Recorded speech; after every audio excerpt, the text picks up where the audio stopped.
In a world where everyone is looking for your money up front, doesn't it just make sense to check out a podcast that's looking to give you something for free? Like the music for your content and free music for your film and videos? Look no further. It's the Tim Kulig Free Music Podcast. Hey everybody, welcome back to the Tim Kulig Free Music Podcast. I'm your host, Tim Kulig. It is Saturday, December 14th. And I am doing another little bit of a recap here, primarily because I had this goal of hitting 700 songs by the end of this year. And my God, I am exceeding that goal. I just published 9 more tunes that were orchestral, D&D inspired, that kind of thing. And that brings me up to 727, which I had no idea I was going to hit that mark. In fact, I don't think I'm done. I have some spaghetti western stuff I'm trying to finalize this coming week, as well as some Middle Eastern music. Might hit like the 740 mark. If I don't, I've already beat the goal. So super psyched about that. Super psyched. In addition to that, I'm going to do a couple of video podcasts in the next few weeks because this coming week, I absolutely should be getting control and possession of my new website. So I want to do some demos on how to get the music, how to get the attribution language, all that stuff. It's looking super sharp. I'm going to start posting some screenshots on socials of it. It's going to have a homepage that'll have the latest album that you can click into. Also, the podcast will be right there. It'll be embedded, so you can literally listen to it on the homepage of my site. In addition to a blog that has, the most recent posts and beyond on the homepage. So it's going to be just a kind of compendium of information related to all my albums, the catalog, release dates, other, exciting things coming down the pipeline. So very excited about that. Getting my hands on that and starting to really develop that. A really cool thing that my developers, Ryan and Michelle, are doing they're creating this back end, which they cleverly call the conductor, whole musical aspect of it. But I've got this administrative panel in the back end that is gonna allow me to upload all my music and allow me to do the blog posts and even do an affiliate page and update that. So anytime I've got some working relationships with other vendors and other businesses and companies that I feel like, hey, you should check these folks out. They could help you in whatever endeavor you're in. That'll be available as well, with discounts where they're available or just an affiliate linkage. So, I'm pushing them, they're pushing me, that kind of thing. So very exciting stuff. I can't wait to show you the actual website. Again, I know I've been touting this all year. It's just been a long, tedious process that's well worth every little second it took to get to the place it is, because it's going to be rock solid.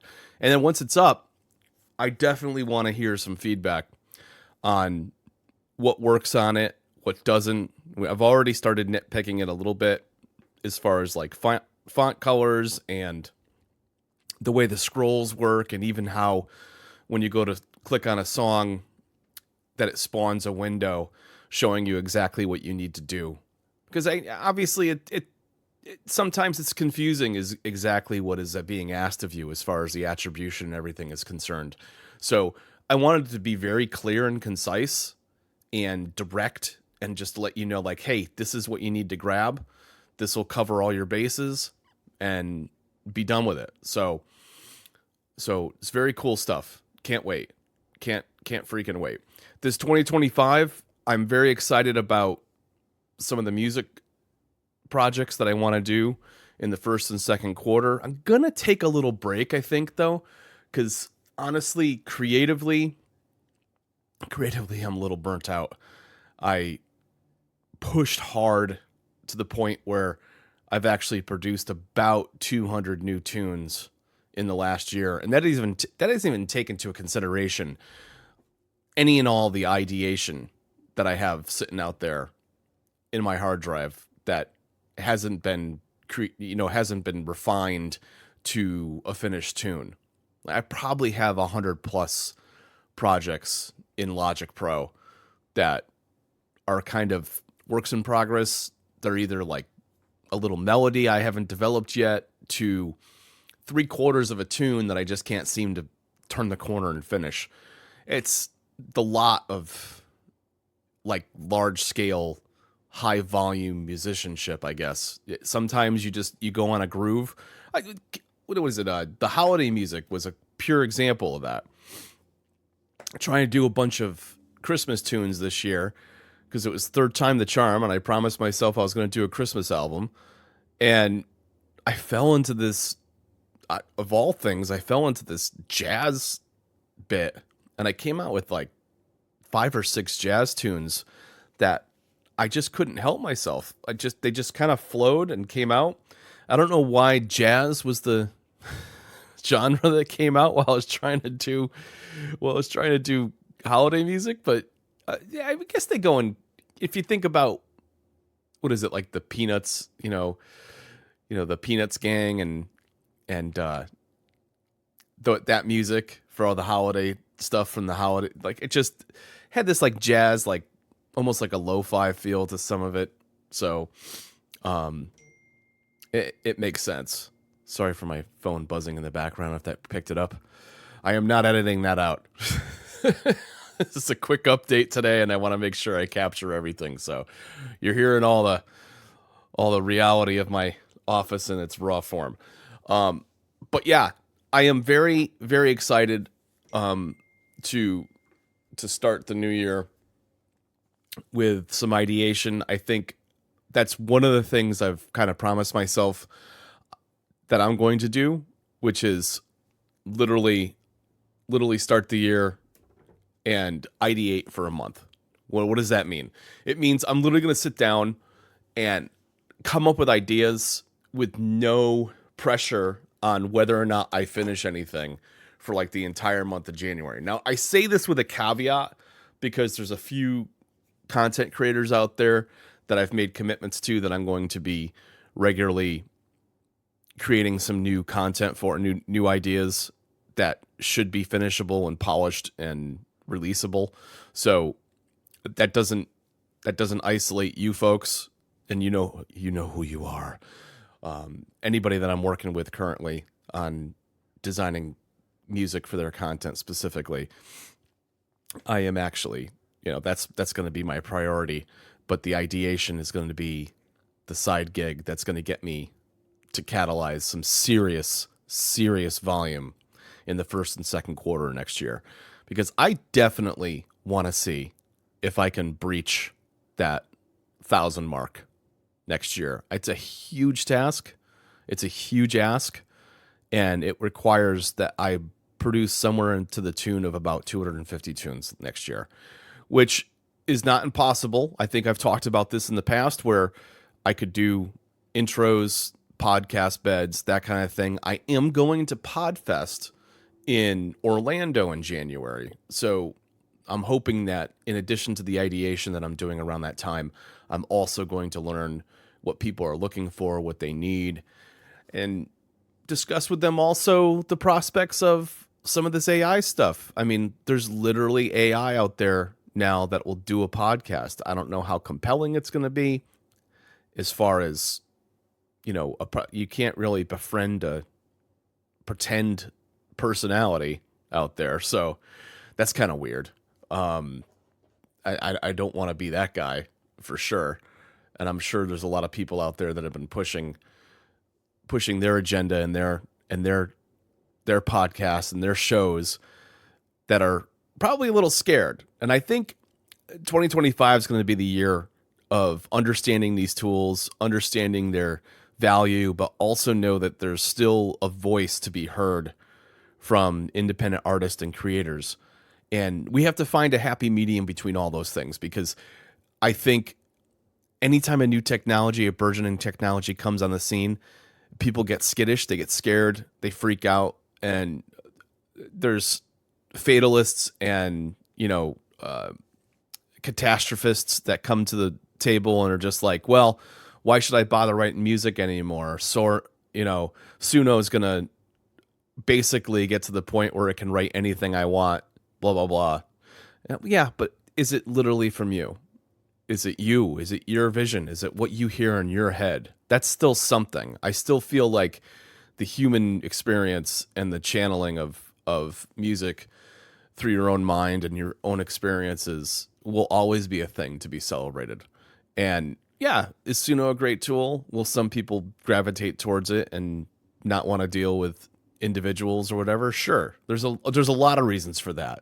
Personality conflicts, just simplicity, ease of use, that kind of thing. Sure.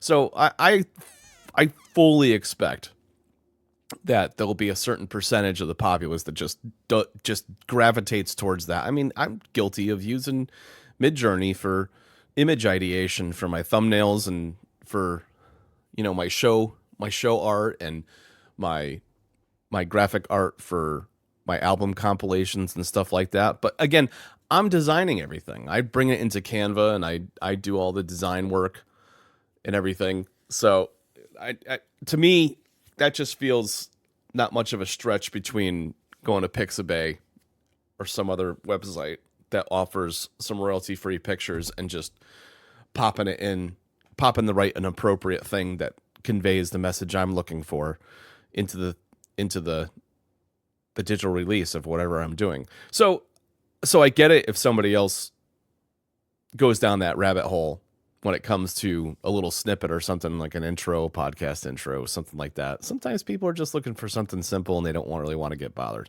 That's fine. When you do want something unique, you come to me.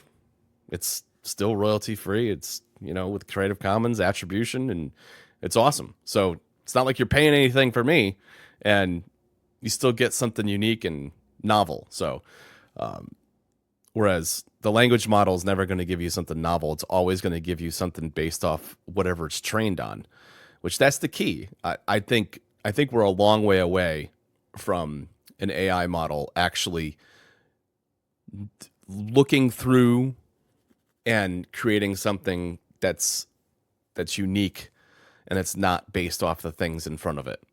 That's a huge thing, and I think that's probably worth a deeper dive in a future episode this year in 2025. But that's a nuanced argument about this new technology that I think a lot of people aren't talking about, which is, you initiate these questions to these language models, and people don't realize, or maybe they do, but it's not explicitly said, you're getting a result of what is the information presented to it, not some some unique mind thinking on its own. It's looking through billions of data points and giving you the best response it can come with, which is why it hallucinates sometimes. It hallucinates with crazy things like math, which shouldn't be hallucinatable. I mean, a computer will calculate math, and then you go to one of these language models and it does it wrong. It's just crazy. Anyway, falling off topic a little bit. But yes, I've got another week and a half in front of me of publishing left. So I think I'll get to around the 740 mark and then call it the rest of the year. Enjoy the holidays with my family and friends and get through New Year's and basically take January to start getting through tax season and everything, because that's all cycle fun, and then really start ideating in January and hitting the ground running. So again, on socials, in my Patreon, wherever, tell me what kind of stuff you guys are looking for this year. I really want to spend time and focus this year on getting people the things they're looking for, the sonic backgrounds they're looking for this year, and really start focusing on driving that as a core part of my business, because now that I've got a significant amount of a catalog, I want to shift that focus to getting you guys what you need, and even more so than what you already use. So happy holidays, whichever holiday you celebrate. Looking forward to seeing anybody out there or talking to people out there that I know throughout the holidays. Drop me a line, drop me a Merry Christmas, Happy Hanukkah, Kwanzaa, whatever you celebrate. And I'm sure I'll be talking to you again before the first of the year. But happy holidays, and we'll talk to you real soon. Take care.